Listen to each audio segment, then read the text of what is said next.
Greetings, citations, my fellow sovereigns. This is the Saturday Night Civics and Sovereignty class for the Vocational Science of Freedom. And tonight we're going to be continuing our reading of the Trump EOs, and they've been posted in the current happenings room in the Vocational Science Freedom Revolt server. Thanks to Kentucky Fried, and I'd like to appreciate and give him a shout out for that, for keeping us up to date. And we've been through several. This session we'll probably get through up to about half, maybe, of what he's done so far. I think he's done upwards of 60. I'll try and go through these as quickly as possible, and so we don't have to just constantly read things that really aren't that important, but I'll just try and get to the gist of it. And if you'd like to join the Vocational Science of Freedom on Mega and also on Revolt, you can go to the Vocational Science Freedom website, which is vocationalsciencefreedom.wordpress.com. And then you can click on the welcome package and download it, and it'll give you the links to join all of our platforms. All right, so first one. President Trump announces cabinet and cabinet level appointments. A lot of these we're going to already know, and a lot of these have already been accepted and gone through committee, which a lot of people have been watching the last couple of weeks. So, to the Senate of the United States, I nominate Scott Bensett from South Carolina to be Secretary of Treasury, Pam Bondi, Florida, to be Attorney General, Douglas Burgum, North Carolina, to be Secretary of Interior, Lori Chavez D. Reamer of Oregon, Secretary of Labor, Douglas Collins of Georgia, Secretary of Veteran Affairs, Sean Duffy of Wisconsin to be Secretary of Transportation, Pete Hegseth, Tennessee, to be Secretary of Defense, Robert F. Kennedy Jr., California, to be Secretary of Health and Human Services, Howard Lutnick of New York to be Secretary of Commerce, Linda McMahon, if I'm pronouncing that correctly, of Connecticut to be Secretary of Education, Kristi Noem, South Carolina, to be Secretary of Homeland Security, Brooke Rollins, Texas, to be Secretary of Agriculture, Mark Rubio, Florida, to be Secretary of State, Eric Turner of Texas, to be Secretary of Housing and Urban Development, Christopher Wright, Colorado, to be Secretary of Energy, Tulsi Gabbard of Hawaii to be Director of National Intelligence, Jameson Geer of Maryland to be the United States Trade Representative with the rank of Ambassador Extraordinary and Plenipotentiary. Oh, that's interesting. I haven't seen. I thought this term, plenipotentiary, I haven't seen this term used in a long time. Of course, I don't usually go reading through all of the EOs of a president, but anyway, I just thought that was interesting. Because this is what like the founding fathers, meaning the ones that went to Europe to go have dealings with France and England and so on and so forth, they were named plenipotentiaries. And it's a term I just haven't seen in a long time. To continue, Kelly Loeffler, Georgia, to be Minister of Small Business Administration, John Radcliffe, Texas, to be Director of Central Intelligence Agency, which personally I think they should just abolish. But anyway. Elsie Stefanik of New York to be Representative of the United States of America to the United Nations with the rank of status of Ambassador Extraordinary and, again, Plenipotentiary, and the Representative of the United States of America in the Security Council of the United Nations. Ellis Stefanik, New York, to be Representative of the United States of America to the session of the General Assembly of the United Nations during her tenure as service as Representative of the United States of America to the United Nations. Roosevelt, Virginia, to be Director of Office of Budget and Management, which is the big one, which holds the purse strings. And then Lee Zeldin of New York to be Administrator of the Environmental Protection Agency. Okay, those are the appointments, and I don't know exactly meaning all of these have gone through or not. I know that Tulsi obviously went through, RFK went through, Peter Hegseth and Pam Bondi's in, and it's interesting. Kash Patel wasn't named in this one. He must have been named later. Okay, on to the next one. Application for Protecting Americans from Foreign Adversary-Controlled Applications Act to TikTok. Application of Protecting Americans from Foreign Adversary-Controlled Applications Act to TikTok. By the authority vested in me, President, Constitution, and laws of the United States of America, is hereby ordered, Section 1, Policy. The Protecting Americans of Foreign Adversary-Controlled Applications Act, the Act, so on and so forth, regulates foreign adversary-controlled applications, specifically those operated by TikTok, which is operated and controlled by the CCP, and any subsidiary of its China-based parent company, ByteDance Limited, on national security grounds. Section 2.1 of the Act provides entities from distributing, maintaining, or updating certain defined foreign adversary-controlled applications within the territory of the United States by providing a. services for such distribution, maintenance, or updates by means of an online mobile application store or other marketplace, or b. internet hosting services to enable the distribution, maintenance, or updating of such applications. Section 2G of the Act defines foreign adversary-controlled application to include websites, desktop applications, mobile applications, and augmented or immersive technology applications operated directly or indirectly by ByteDance Limited or TikTok.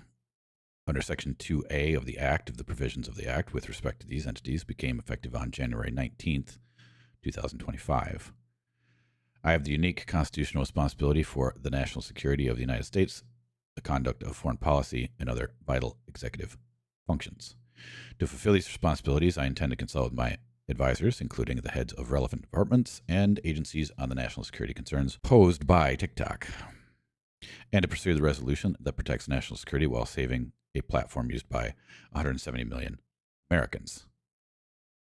Wow, that's a lot of people. I did not know TikTok was that popular. Okay. All right, to continue. My administration must also review sensitive intelligence related to those concerns and evaluate the efficiency of mitigation measures TikTok has taken to date. The unfortunate timing of Section 2A of the Act, one day before I took office as the 47th President of the United States, interferes with my ability to assess the national security and foreign policy implications of the Act's prohibitions before they take effect. This timing also interferes with my ability to negotiate resolution to avoid an abrupt shutdown of the TikTok platform while addressing national security concerns. Accordingly, I am instructing the Attorney General not to take any action to enforce the Act for a period of 75 days from today to allow my administration an opportunity to determine the appropriate course forward in an orderly way that protects national security while avoiding an abrupt shutdown of communications platform used by apparently 170 million Americans. Section 2. Action. A. I hereby order the Attorney General not to take any action on behalf of the United States to enforce the said act for 75 days from the date of this order to permit my administration an opportunity to determine the appropriate course of action with respect to TikTok. During this period, the Department of Justice shall take no action to enforce the act or impose any penalties against any entity for any noncompliance with the act, including for distributing, maintaining, or updating, or enabling the distribution, maintenance, or updating of any foreign adversary-controlled application as defined in the Act. In light of this direction, even after the expiration of the above specified period, the Department of Justice shall not take any action to enforce the Act or impose any penalties against any entity for any conduct that occurred during the above specified period or any period prior to the issuance of this order, including the period of time from January 19th, 2025 to the signing of this order. The Attorney General shall take all appropriate action to issue written guidance to implement the provisions of subsection A. C. I further order the Attorney General to issue a letter to each provider stating that there has been no violation of the statute and that there is no liability for any conduct that occurred during the above specified time, as well as for any conduct from the effective date of the Act until the issuance of this executive order. D.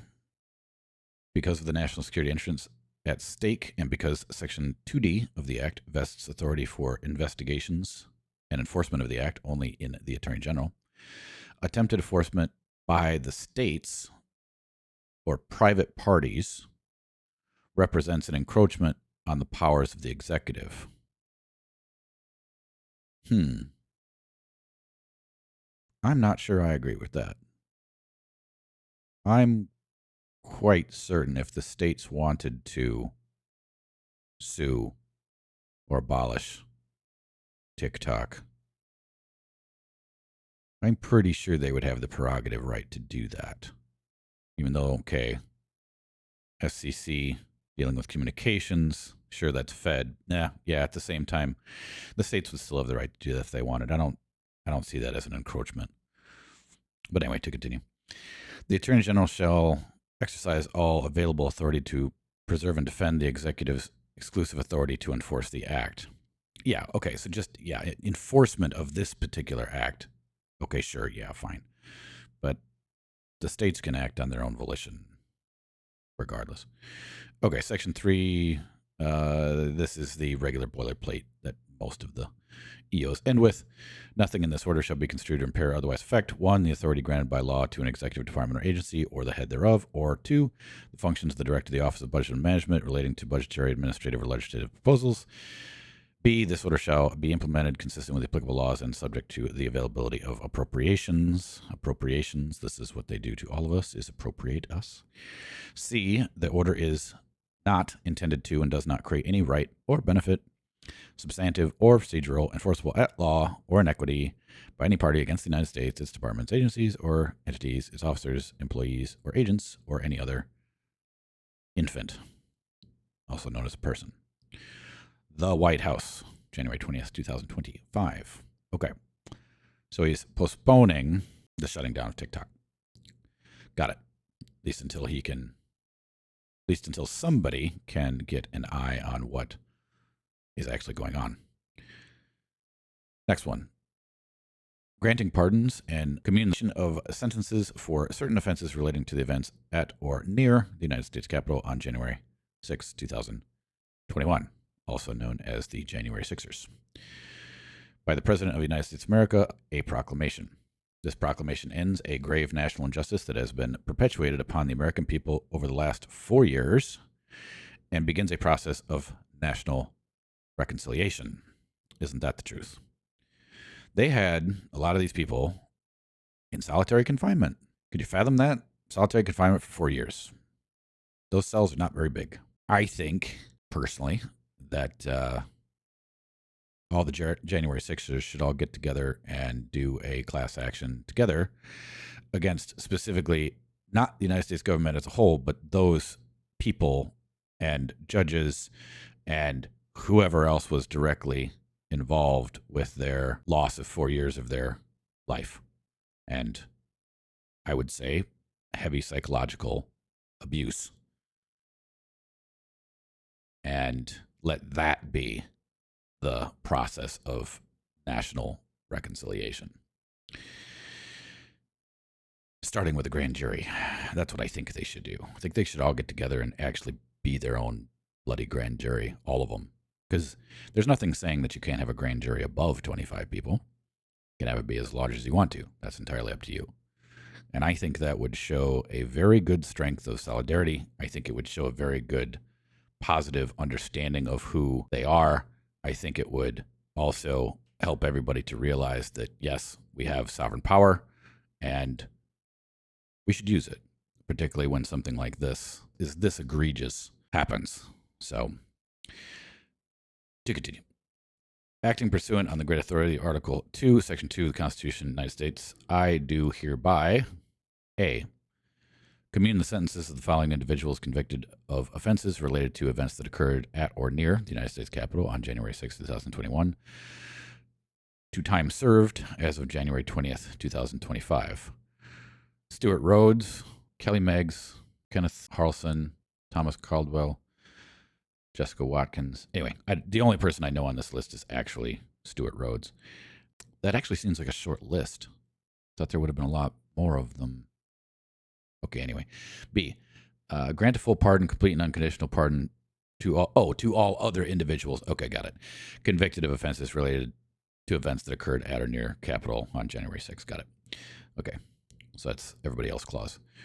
The Attorney General shall administer and effectuate the immediate insurance of certificates of pardon to all individuals described in Section B above, and shall ensure that all individuals convicted of offenses related to events that occurred at or near the United States Capitol on January 6th, who are currently held in prison, are released immediately.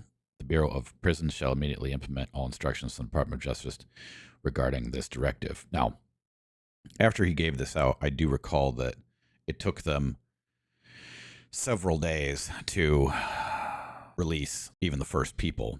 They were kind of trying to hold them in, and even a more shocking revelation that's happened since they've been released is that I have now heard of, I believe it's 4 different January 6ers who have, well, for lack of a better word, basically been summarily executed by cops. And that's a very dangerous occurrence and a very scary proposition if it continues regarding what they're doing. Do they want to whack them all so they don't sue? Does the deep state want to whack them all because they're so committed to this lie? I don't know. I just know that having that many of them die so soon after being released is definitely not one of those things that you can consider to be just a coincidence. So we'll see how that entire story continues to develop. But okay, to continue. I further direct the Attorney General to pursue dismissal with prejudice to the government of all pending indictments against individuals of their conduct related to the events at or near the United States Capitol on January 6, 2021. Bureau of Prisons shall immediately implement all instructions from the Department of Justice regarding this directive. In witness whereof, I've set my hand to this 29th day of January in the year of our Lord 2025 and the independence of the United States of America 249th also. We talked about this last class reading, that this particular way of finishing a document is the way that the documents were finished within the Republic, stating the amount of years that the United States of America has been independent. That makes sense when he is commuting sentences. All right, next one. Putting America first in international environmental agreements. By the authority vested in me, the President, by the Constitution and laws of the United States of America, it is hereby ordered as follows. Section 1, purpose. The United States must grow its economy and maintain jobs for its citizens while playing a leadership role in global efforts to protect the environment. Over decades, with the help of sensible policies that do not encumber private sector activity, the United States has simultaneously grown its economy, raised worker wages, increased energy production, reduced air and water pollution, and reduced greenhouse gas emissions. The United States' successful track record of advancing both economic and environmental objectives should be a model for other countries. In recent years, the United States has purported to join international agreements and initiatives that do not reflect our country's values or our contributions to the pursuit of economic and environmental objectives. Moreover, these agreements steer American taxpayer dollars to countries that do not require or merit financial assistance in the interests of the American people. Hence, much of what they found in USAID. And this also is a stab directly at the Green New Deal to end that idiocy. Section 2, policy. It is the policy of my administration to put the interests of the United States and the American people first in the development and negotiation of any international agreements with the potential to damage or stifle the American economy. These agreements must not unduly or unfairly burden the United States. Section 3, implementation. A, the United States ambassador to the United Nations shall immediately submit formal written notification of the United States withdrawal from the Paris Agreement, that's the Paris Climate Accords, under the United States Framework Convention on Climate Change. The notice shall be submitted to the Secretary General of the United Nations, the depository of the agreement, attached as Appendix A. The United States will consider its withdrawal from the agreement and any attendant obligations to be effective immediately upon this provision of notification. B, the United States ambassador to the United Nations shall immediately submit written formal notification to the Secretary General to basically tell him to get out of there. C, the United States ambassador to the United Nations, in collaboration with Secretary of State and Secretary of Treasury, shall immediately cease or revoke any purported financial commitment, so cut off the money. D, and they were taking a lot of money out for this stupidity. And magically, just like most of the rest of the stuff that disappeared out of USAID, nobody knows where it went. Isn't that a surprise? So D, immediately upon completion of the task listed in subsection A, B, and C, the United States ambassador to the United Nations, in collaboration with Secretary of State and Secretary of Treasury, shall certify a report to the Assistant to the President for Economic Policy and Assistant to the President for National Security Affairs that describes in detail any further action required to achieve the policy objectives set forth in Section 2 of this order. E. The U.S. International Climate Finance Plan is revoked and rescinded immediately. The Director of Office of Budget and Management shall within 10 days of this order issue guidance for the rescission of all frozen funds.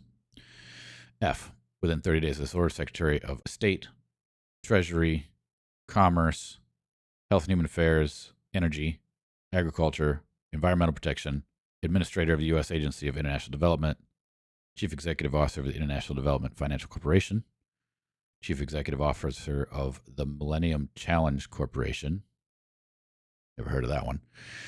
Director of the U.S. Trade and Development Agency, President of the Export-Import Bank.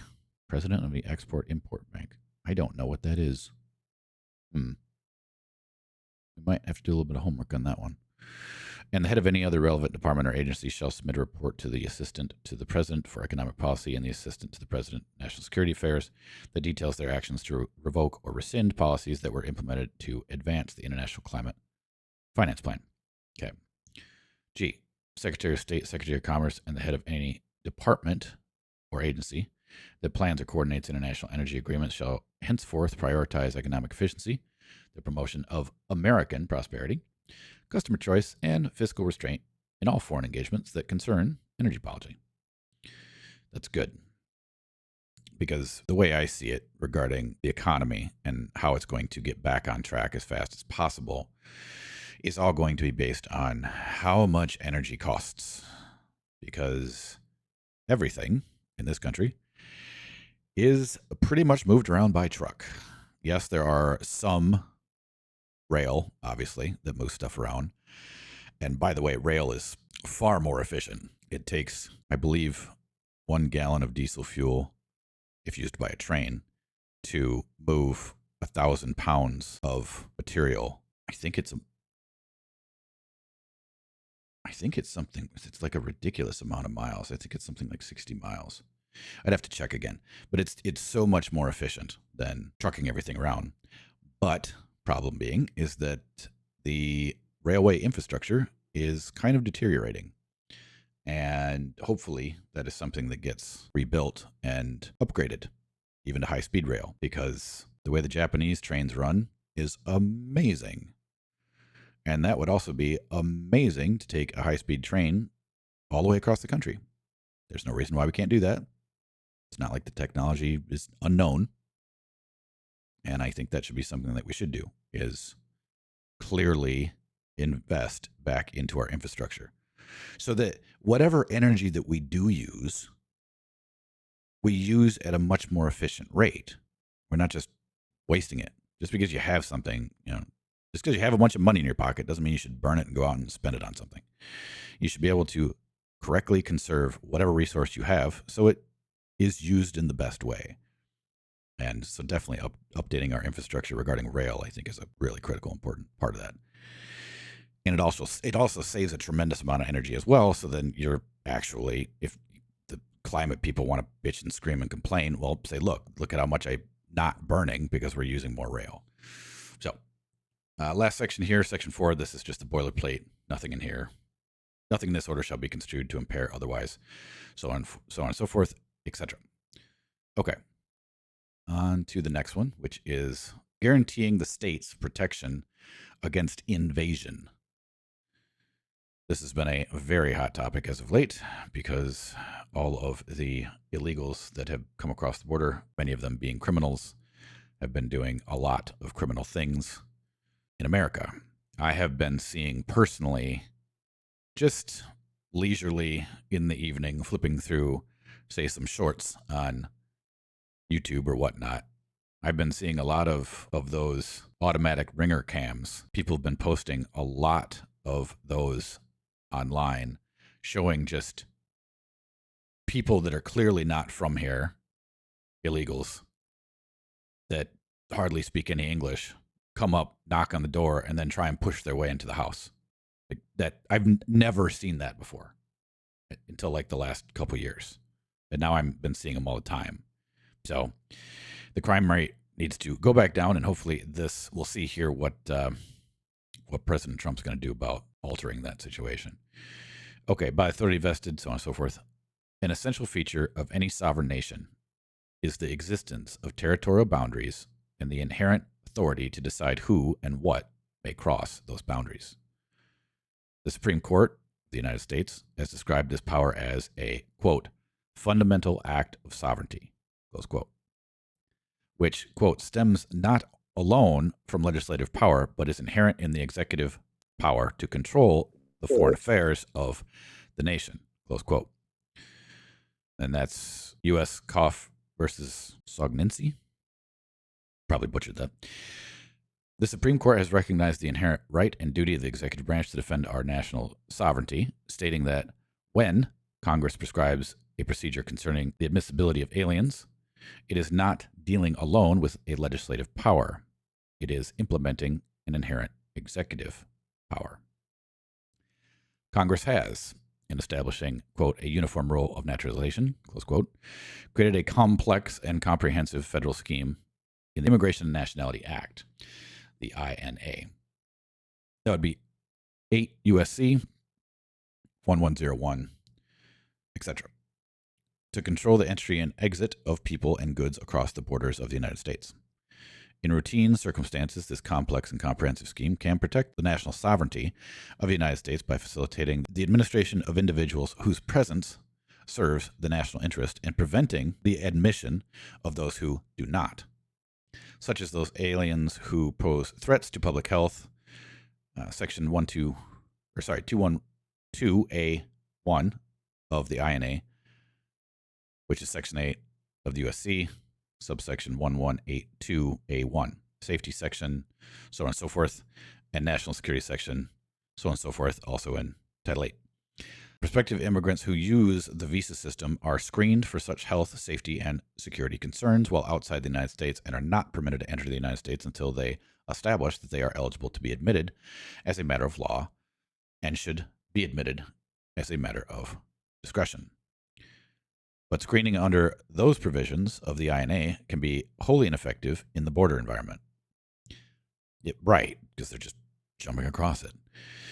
Where access to necessary information is limited for aliens who have traveled from countries around the world to enter the United States illegally, or where the system is overwhelmed, leading to the unauthorized entry of innumerable illegal aliens into the United States. I wish you would have added a number there as to how many are, quote unquote, the innumerable. But due to significant information gaps, particularly in the border environment and processing times, federal officials do not have the ability to verify with certainty the criminal record or national security risks associated with the illegal entry of every alien at the southern border as required by such and so sections. Nor do aliens who illegally cross the southern border readily provide comprehensive background information from their home countries to federal law enforcement officials. Surprise, surprise. Also because a bunch of them are simply cartel members and Chinese spies. But to continue, the public safety and national security risk in such an environment are heightened by the presence of and control of territory by, and here we go, international cartels and other transnational criminal organizations on the other side of the southern border, as well as terrorists and other malign actors who intend to harm the United States and the American people. Exactly. As I was just saying. And the risks associated with these issues are greatly exacerbated when the number of aliens illegally crossing the southern border increases to levels that prevent actual operational control of the border. Right. That's exactly why the military needs to get involved, which we read, I believe it was last class. So the military's already been implemented to get down there and lock up the border. Next section, the same is true of public health, where the federal government currently lacks an effective operational capacity to screen all illegal aliens crossing the southern border for communicable diseases of public health concern, as required by Section 212A1 of the INA, sub 8, USC 8, Title 8, USC 1182A1. Effectively, no aliens who illegally enter the United States provide federal officials at the southern border with their comprehensive health information. Exactly, as a lawful immigrant would. As a result, innumerable aliens potentially carrying communicable diseases of public health significance illegally cross the southern border and enter communities across the United States. Now, honestly, I haven't heard the numbers regarding how many potential breakouts of communicable diseases have been reported around America. But if, let's just play the dark side for a second. If I were George Soros and I really wanted to destroy a country, I would push as many people across that border who had as many very bad, nasty, communicable bugs as I possibly could. I mean, just from everything, whatever it may be, because you literally have biological, you're using the people, your little army of illegals, as literally a biological weapon. And I'm glad we haven't heard of anything super crazy yet, like, I don't know, Ebola or anthrax or the bubonic plague, or I think I might have heard of a typhus case, but or whooping cough or any of those things. I don't know. But again, if I were playing the dark side, go ahead. Texas had the measles come back, but they're saying it's from all the unvaccinated children. Yeah, well, that's a ploy to push the vaccine narrative and to push up the stock prices. That's what I figured. Yeah, to push up stock prices of pharmaceutical companies that are owned by Bill Gates. That's not really like a scare, like, oh no, not like something that would be a seriously, not to say that measles can't be deadly. Obviously it can, but something with a much, much higher death to infection ratio is the types of things that I was thinking about. But okay, to continue. Over the last 4 years, at least 8 million illegal aliens were encountered along the southern border of the United States. Okay, well, there's a number. And countless millions more evaded detection and illegally entered the United States. Oh, that's only the ones that they knew about. Okay. The sheer number of aliens entering the United States has overwhelmed the system and rendered many of the NIA provisions ineffective, including those previously described that are intended to prevent aliens posing threats to public health, safety, and national security from entering the United States. As a result, millions of aliens who potentially pose significant threats to health, safety, and national security have moved into communities nationwide. Exactly. They did a very good job of spreading them all over the place. This ongoing influx of illegal aliens. Another thing I want to say about this whole influx and why they're doing this, it was the only way, basically, for the Democratic Party to be able to continue to exist, because they're very quickly becoming a permanent minority party. And if I had to put money on it, I'm thinking we'll probably see a rise of another political party somewhere to kind of take up some of that power. The Libertarians probably be a good idea if they could get some good leadership. I think that would be one that I personally would pick. If I had the time to start one, I might bring back the anti-Masonic Party, which was created by John Quincy Adams, John Adams' son, which I think was an appropriate party and should definitely be looked at just for the historical importance of it. But that is an aside. The influx of aliens is the only thing that was allowing enough votes to get the Democrats even the seats that they have now, particularly in the House and the Senate. And without that enormous influx, they would be very, very much a minority right now. Like maybe only have, it'd be like 1/3 to 2/3 as far as seats, and also other positions, also state positions as well, like governor and whatnot. So once this gets changed, I'm going to be looking at very closely how the next couple of cycles happen regarding voting, midterms and whatnot, and we'll see where this goes. If Trump can get rid of and deport enough of them, the numbers are going to change very quickly. And even though in the Democratic strongholds, some of them even consider it's actually unlawful for you to present your ID when you're voting, which I think is absolutely insane. But not like I have a horse in this race anyway. And technically, nor does anybody else, because if you really think about it regarding at least presidential voting, the people don't vote at all. It's the Electoral College that votes. And it's kind of the analogy of the baby sitting in the passenger seat that has a little toy steering wheel. And every time mommy turns to the left, he turns his steering wheel to the left. And every time she turns to the right, he turns his steering wheel to the right. And he thinks that he's driving the car when it's not connected at all. And that's exactly what voting for the president is. And nobody really thinks about that because, again, no one really bothers to learn their civics. But as far as the rest of the positions are concerned, like I said, state governors are going to be a big deal, and House and Senate seats are going to be a big deal. Yeah, we might see the Democratic Party just turn into a nothing burger really quick here. But if that does happen, I really do hope that another party steps up, because I would not want to have a situation where you have a single party system in a country. That is never a good idea. But I tend to agree with Jefferson also that I don't think there should be political parties at all.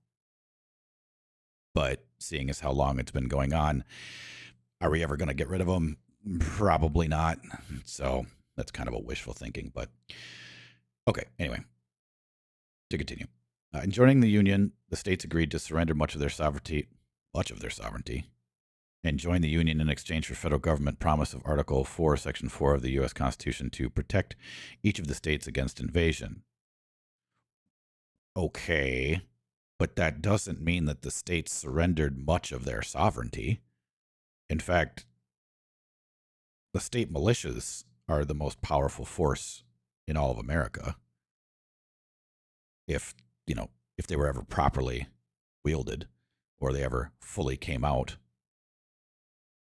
the federal government doesn't have any power compared to the amount of fighting people that would be in the state militias. So clearly an attorney wrote this, but sorry, attorney, whoever you are, the states did not agree to surrender much of their sovereignty. In fact, there's only a certain amount of enumerated services in the Constitution for the United States of America, of which the states didn't surrender, they delegated. Or, I prefer the word vested. Now, unless they're talking about surrendering from the standpoint of the Civil War, okay. And maybe that is what they're talking about. Because at the moment, all of the states are considered to be, quote-unquote, conquered territories of the federal conclave. But that would be the only use of the word surrender that would actually make any sense. Or I should say be true in law. But I digress. All right, to continue. I have determined that the current state of the southern border reveals that the federal government has failed in fulfilling its obligation to the states by hereby declare that an invasion, there we go, is ongoing at the southern border, which requires federal government to take measures to fulfill its obligation to the states. Right. I think the states should also fulfill their own obligations and send their own militia there as well, at least to maybe, finish building the wall. But to continue. The INA provides the president with certain emergency tools. For example, it states that whenever the president finds that an entry of aliens or of any class of aliens into the United States would be detrimental to the interests of the United States, he may, by proclamation, and for such period as he shall deem necessary, suspend the entry of all aliens or any class of aliens as immigrants or non-immigrants, or impose the entry of aliens, any restriction he may deem to be appropriate. 8 U.S.C. 1182F. This statute excludes deference to the president in every clause. Oh, interesting. Okay. Further, the INA renders it unlawful for, quote, any alien to depart from or enter or attempt to depart from or enter the United States except under such reasonable rules, regulations, and orders, and subject to such limitation and expectations as the president may prescribe, close quote. Historically, presidents have used these statutory authorities to deny entry of designated classes and categories of aliens into the United States through ports of entry. Right. And sometimes they've used this also to do some things that were rather nefarious, like, say, lock up a bunch of Japanese Americans during the Second World War for really no good reason. But anyway, to continue. But if the president has the power to deny entry of any alien into the United States and to impose any restriction as he may deem appropriate, this authority necessarily includes the right to deny the physical entry of aliens into the United States and impose restrictions on access to portions of the immigration system, particularly when the number of aliens illegally crossing the southern border prevents the federal government from obtaining operational control of the border. Right. If you don't have operational control of the border, you technically don't have a border. The INA does not, however, occupy the federal government's field of authority to protect the sovereignty of the United States, particularly in times of emergency when entire provisions of the INA are rendered ineffective by operational constraints, such as when there is an ongoing invasion into the states. The president's inherent powers to control the borders of the United States, including those deriving from his authority to control the foreign affairs of the United States, necessarily include the ability to prevent the physical entry of aliens involved in an invasion into the United States, and to rapidly repatriate them, get out of here, to an alternative location. Only through such measures can the president guarantee the right of each state to be protected against invasion. True. But again, as I said, the states can also muster up their own people. Not only National Guard, but also, as I said, the militia.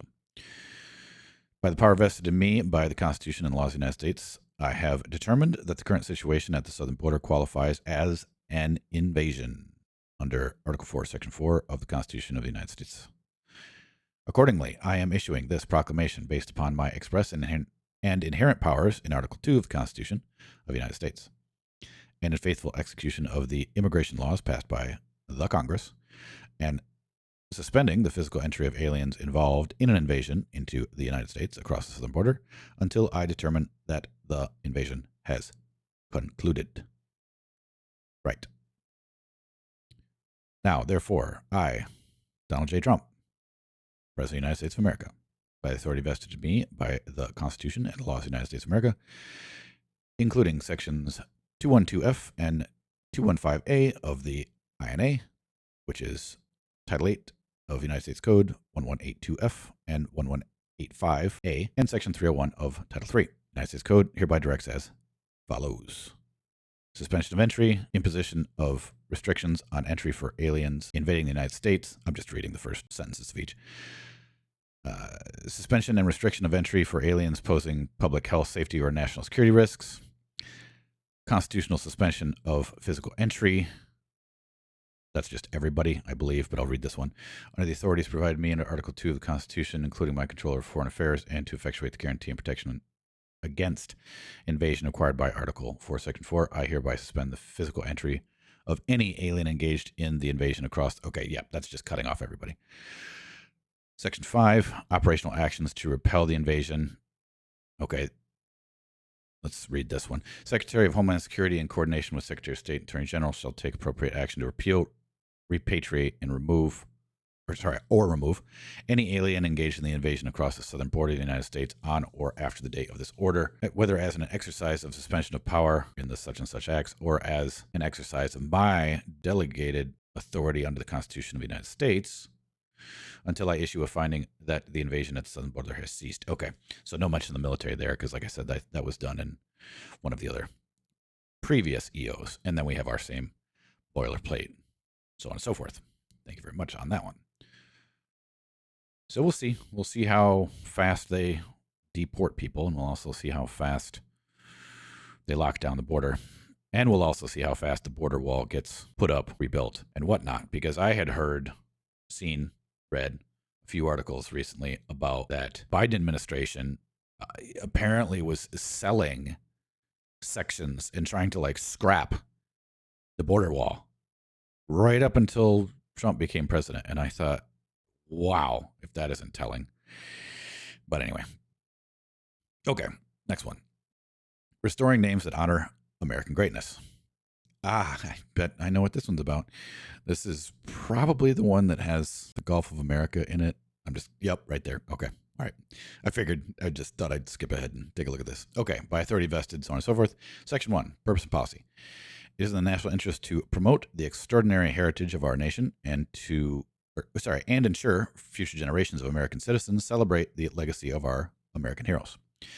In naming of our national treasures, including breathtaking national wonders and historic works of art, should honor the contributions of visionary and patriotic Americans in our nation's rich past. Section 2, appointments to the U.S. Board on Geographic Names. A. Within 7 days of this date of this order, each agency head with authority to appoint members of the Board on Geographic Names Board, pursuant to 43 U.S.C. 364A, shall review their respective appointees and consider replacing those appointees in accordance with applicable law. That's probably getting rid of some of the DEI stuff there as well. B, the Secretary of the Interior shall review and consider additional appointments to the board to assist in fulfilling all aspects of this order, subject to all applicable laws. C, with respect to applications for naming and renaming submitted the newly constituted board, the board shall advance the policy established in Section 1 of this order to honor the contributions of visionary and patriotic Americans and may update its principles, policies, and procedures as needed to achieve this policy. I hope this whole change here will perpetuate and bring back the placing, or the returning, I should say, of various different monuments and sculptures and other things that have to do with American history, particularly regarding the Civil War. But we'll see. All right, D, where congressional action is required to establish a renaming and public law following board approval on renaming, the board shall provide guidance to all federal agencies to use the board-approved name. In the interim, in federal documents, and achieve consistency across the federal government, meaning change all your books. Section 3, renaming of Mount McKinley. What? Mount McKinley got renamed? I didn't know that. Oh, I didn't. Okay. Anyway, I've been there when it was still called it, but apparently President Trump is making sure that it's going to be stayed that name. That's just a good thing. A, President William McKinley, the 25th President of the United States, heroically led our nation to victory in the Spanish-American War. Under his leadership, the United States enjoyed rapid economic growth and prosperity, including an expansion of territorial gains for the nation. President McKinley championed tariffs to protect U.S. manufacturing, boost domestic production, and drive U.S. industrialization and global reach to new heights. He was, tragically, assassinated in an attack on our nation's values and our success. He should be honored for his steadfast commitment to American greatness. In 1917, the country officially honored President McKinley through the naming of North America's highest peak. Yet after nearly a century, that's who did it, President Obama's administration, in 2015, stripped the McKinley name from federal nomenclature, an affront to President McKinley's life, his achievements, and his sacrifice. See, why would Obama even do that? It's such a stupid thing. It doesn't change anything. It's not even much of a flex of power. It's really, well, I guess I know what it is. I guess it's just ritualistic mocking of the victim. But anyway, to continue, this order honors President McKinley for giving his life for our great nation and dutifully recognizes his historic legacy of protecting America's interests and generating enormous wealth for all Americans. B, within 30 days of the date of this order, the Secretary of the Interior shall, consistent with 43 U.S.C. 364 through 364F, reinstate the name Mount McKinley. The Secretary shall subsequently update the Geographic Names Information System, which is the GNIS, to reflect the renaming and restatement of Mount McKinley. National park area surrounding Mount McKinley shall remain the name Denali National Park and Preserve. A beautiful place to go. If none of you have ever been there, I highly suggest at least once in your life going there, because it's one of the few places in the world that I've ever been, and I've been in a lot of them, that you can actually stand in a location, look all the way around you in a 360 degree, and you cannot see a single human structure. It's Rather amazing. To continue. C. The Secretary of the Interior shall work with Alaskan Native entities and state and local organizations to adopt names for landmarks to honor the history and culture of the Alaskan people. That's good. Section 4. Here's the fun one. Gulf of America. The area formerly known as the Gulf of Mexico has long been an integral asset to our once burgeoning nation and has remained an indelible part of America. The Gulf was a crucial artery for America's early trade and global commerce. It is the largest Gulf in the world, and the United States coastline along its remarkable body of water spans over 1,700 miles and contains nearly 160 million acres. This national resource and wildlife remain center to America's economy today. The bountiful geology of this basin has made it one of the most prodigious oil and gas regions in the world, providing roughly 14% of our nation's crude oil production and an abundance of natural gas, and consistently driving new and innovative technologies that have allowed us to tap into some of the deepest and richest oil reserves in the world. The Gulf is also home to vibrant American fisheries teeming with snapper, shrimp, grouper, stone crab, and other species. And it is recognized as one of the most productive fisheries in the world, with the second largest volume of commercial fishing landings by region in the nation, contributing millions of dollars to local American economies. The Gulf is also a favorite destination for American tourism and recreation activities. Further, the Gulf is a vital region for the multi-billion U.S. maritime industry, providing some of the largest and most impressive ports in the world. The Gulf will continue to play a pivotal role in shaping America's future and the global economy. And in recognition of this flourishing economic resource and its critical importance to our nation's economy and its people, I am directing that it officially be renamed the Gulf of America. The other reason I think he's doing this is because I believe there were some sort of orders, EOs, whatnot, that Biden put in that restricted the tapping of the said resources in the Gulf of Mexico. And it's basically an attorney strategy, if you will, because you say, oh, well, the EO or the order or the legislation says we can't drill in the Gulf of Mexico. Okay. Gulf of Mexico doesn't exist anymore. That's kind of sneaky. I have a feeling that that's probably what this is about. And if it is, this is even more brilliant. But anyway, just thought I'd bring that up. B. As such, within 30 days of the date of this order, the Secretary of Interior shall, consistent with 43 U.S.C. 364 through 364F, take all appropriate actions to rename as the Gulf of America the U.S. continental shelf area bounded on the northeast, north, and northwest by the states of Texas, Louisiana, Mississippi, Alabama, and Florida, and extending to the seaward boundary with Mexico, Cuba, in the area formerly named as the Gulf of Mexico. The Secretary shall subsequently update the GNIS to reflect the renaming of the Gulf and remove all references to the Gulf of Mexico from the GNIS, consistent with applicable law. The Board shall provide guidance to ensure all federal references to the Gulf of America, including on agency maps, contracts, and other documents and communications, shall reflect its renaming.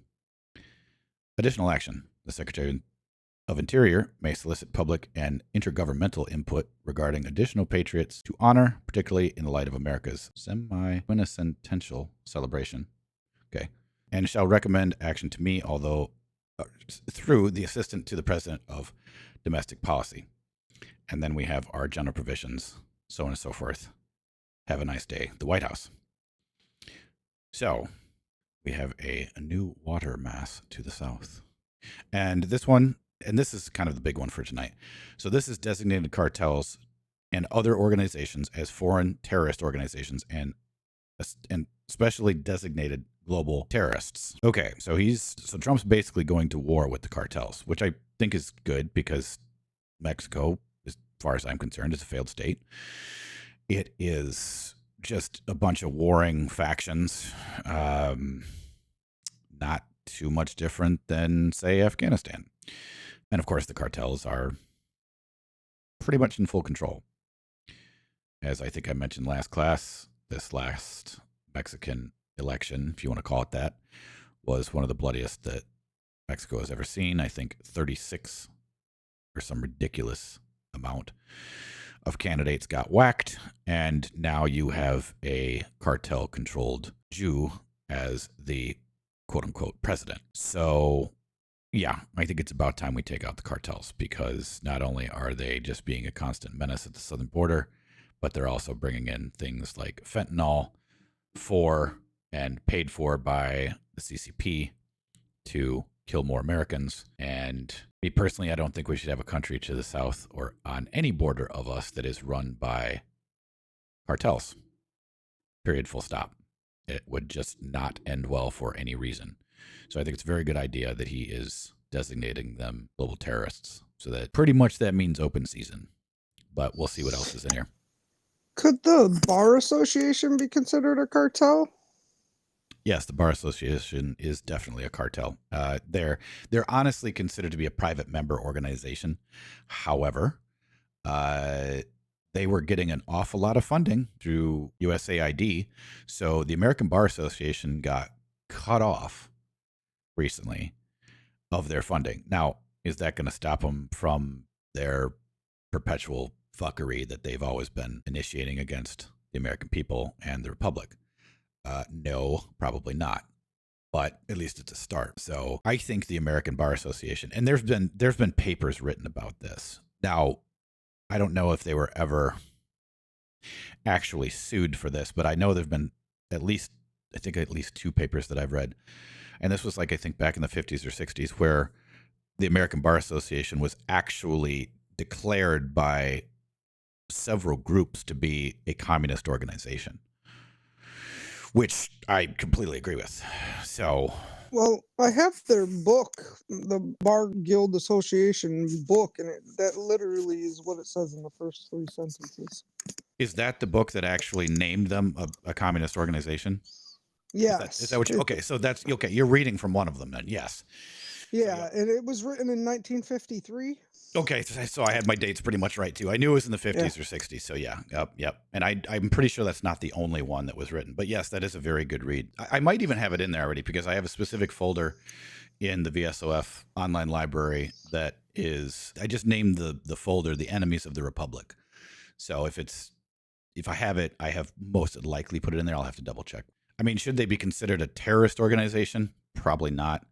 However, any of them that hold the title of Esquire, which is one under a knight, which is, of course, a British title, that would be in violation of the original 13th Amendment regarding titles of nobility, and that anybody that holds a title of nobility from a foreign prince or principality may not hold office in the United States of America, which was what the War of 1812 was fought about, and which the Rothschild mercenaries marched to, I think, every single state courthouse and damn near every single state capitol and burned them, with the specific reason for finding all of the documentation of the original 13th Amendment and eradicating it.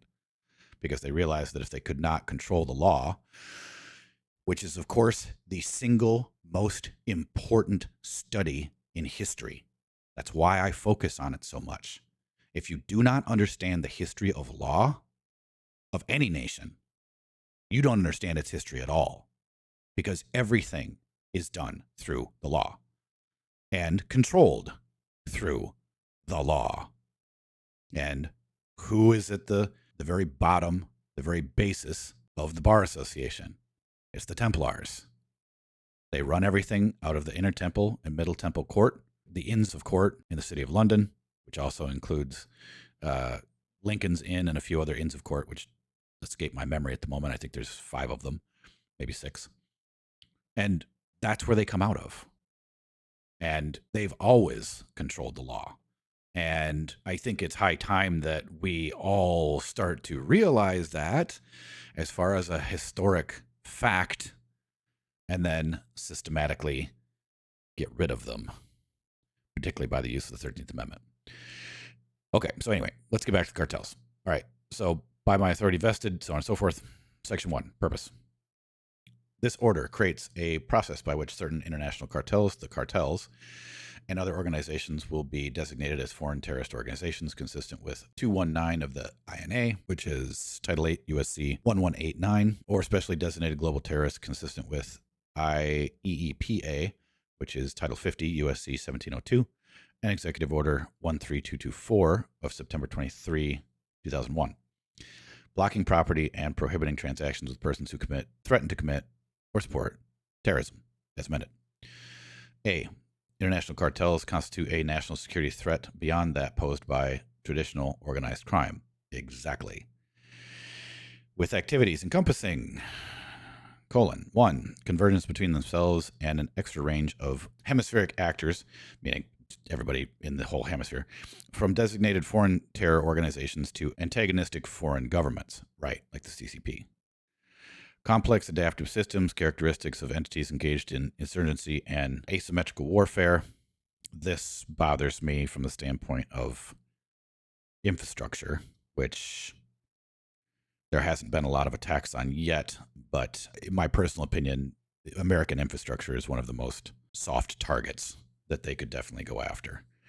But let's hope that closing the border and going after them and declaring them terrorist organizations, let's hope they don't get that far. Okay, 3. Infiltration into foreign governments across the Western Hemisphere. True.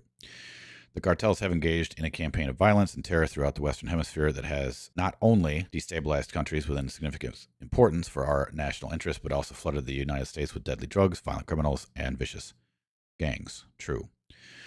The cartels functionally control, through a campaign of assassination, terror, rape, and brute force, nearly all illegal traffic across the southern border of the United States. True. In certain portions of Mexico, they function as quasi-governmental entities. See, they've pretty much become the government because they're now more powerful if they band together than the Mexican military, which can be debated if that's basically just another cartel. Controlling nearly all aspects of society. The cartel's activities threaten the safety of American people, the security of the United States, and the stability of the international order in the Western Hemisphere. Their activities, proximity to and incursions into the physical territory of the United States, pose an unacceptable national security risk to the United States. True. B. Other transnational organizations such as Tren de Argo, I don't know how to pronounce that, TDA, and La Mara La Strava. I probably butchered both of those. MS-13. Okay, so that's what they're, yeah, all right.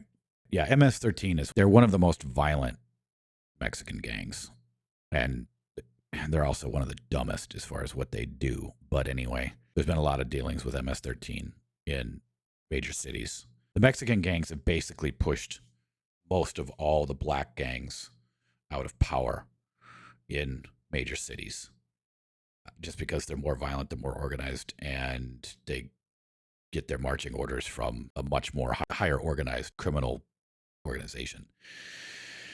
So they're kind of now in control of the streets of various different cities. So if they target them and get rid of them, you'll be whacking basically the single most vicious and probably most populated gang in the United States, which is a good thing, meaning to get rid of them. All right, to continue. Their campaigns of violence and terror in the United States and internationally are extraordinarily violent, vicious, and similarly threaten the stability of the national order of the Western Hemisphere. Right, as I just said. C. The cartels and other transnational organizations such as TDA, MS-13 operate both within and outside the United States. They present an unusual and extraordinary threat to the national security, foreign policy, and economy of the United States. Again, right, infrastructure problems. I hereby declare a national emergency under IEEPA to deal with those threats. Section 2, policy. It is the policy of the United States to ensure the total elimination of these organizations' presence in the United States and their ability to threaten the territory, safety, and security of the United States through their extraterritorial command and control structures. Right, which is what I was getting at. The organization of MS-13, thereby protecting the American people and the territorial integrity of the United States. Good. Section 3, implementation.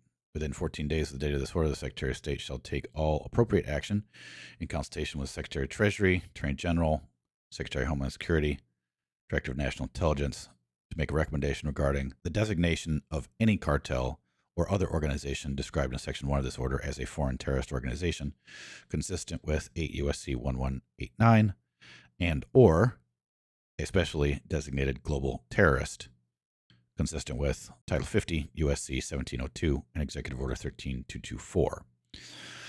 B. Within 14 days of the date of this order, the Attorney General and Secretary of Homeland Security shall take all appropriate action in consultation with Secretary of State to make operational preparations regarding the implementation of any decision I make to invoke the Alien Enemies Act. Okay, good. Which would be Title 50 USC 21. And there's also an original act for that, which is probably listed in the USA. I just don't remember what it is off the top of my head. In relation to the existence of any qualifying invasion or predatory incursion against the territory of the United States by a qualifying actor, and to prepare such facilities as necessary to expedite the removal of those who may be designated under this order. And finally, then our boilerplate at the end, general provisions, so on and so forth. Okay, so that's, I think, all the farther that we'll get for today. So we got down, and I'll make a mark where we stopped here, and we'll continue our reading next Saturday. I want to try and get through all of these as much as possible. I would like to make a few more announcements. One, that the website has now for sale the last all-day class that we did. So if you go to the VSOF website and you click on classes, the current VSOF class that's now available for purchase is Using the Trivium to Navigate and Learn Law. This is going to be VSOF Foundational Class number 1.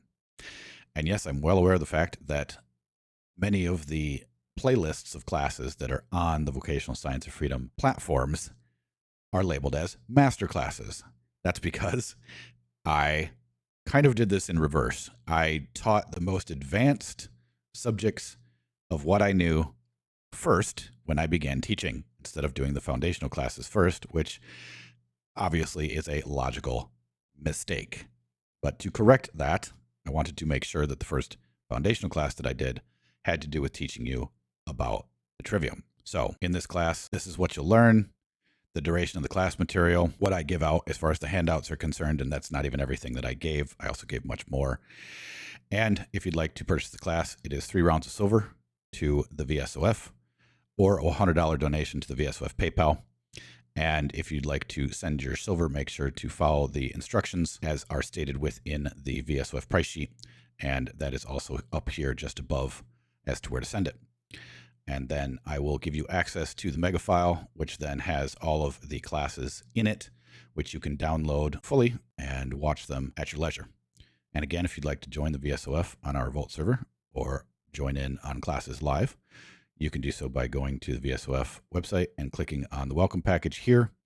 You'll be asked some questions, some vetting questions, because we don't just let anybody come join us. We're trying to make sure that we keep out agents, provocateurs, and other would-be spooks from the government. None of you are welcome here. And then set up your Proton email, set up your Mega account, and come join us in class. All right. With that, I'll end for the evening. I hope everybody enjoyed this class. I hope all of you listening online later also enjoy it. And you're also always welcome to place any comments that you wish to into any of the platforms, whether it be on YouTube, Rumble, or Odysee, if you have any questions about any of the material that we cover in our Saturday night civics and sovereignty class. And we will be having our Wednesday night open roundtable again, and that's for VSOF vetted members only. So if you want to join the VSOF Wednesday night, you got to get vetted. So please do so with that simple welcome package. I hope all of you have a wonderful rest of your weekend, and I thank all of you for showing up and listening in.